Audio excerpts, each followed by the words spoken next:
Imagine a city where gold was weighed in the open markets, where merchants from across the world came to trade, a city grander than Rome, with streets lined with traders, musicians, and scholars.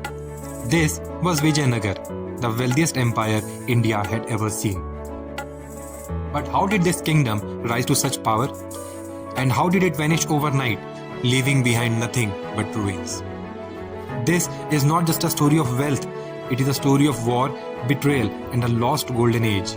Stay with me till the end to uncover the forgotten empire of Vijayanagar. The story begins in 1336.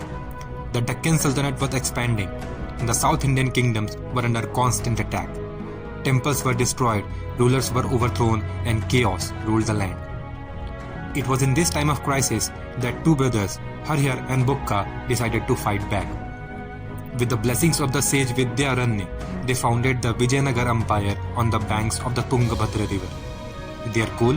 To protect South India from foreign invasions and rebuild a Hindu stronghold. But they did more than just fight wars. They built a kingdom that was rich, powerful, and unlike anything the world had ever seen. Within a few decades, Vijayanagar became the richest city in India, attracting traders from Persia, Portugal, and China. What made Vijayanagar so wealthy? The answer lies in its economy. First, its rulers encouraged trade. Spices, textiles, and gemstones from South India were sold across the world. Second, agriculture flourished. The empire built massive irrigation systems, making it one of the largest food producers of its time. Third, taxation was fair. Unlike other kingdoms, Vijayanagar ensured farmers and traders could grow without fear. And finally, the rulers invested in art, temples, and education, turning the city into a center of culture and learning. The Vijayanagar Empire stood tall for 200 years. But as time has shown, no empire lasts forever. For Vijayanagar, the beginning of the end came in 1565. The empire had been fighting its northern rivals, the Deccan Sultanates. But in 1565, these enemies, namely Bidar, Bijapur, Ahmednagar and Golconda, launched a final attack under a united front.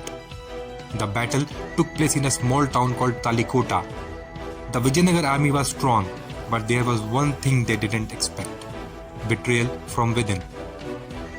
During the battle, two of Vijayanagar's key generals switched sides, leaving the empire defenseless.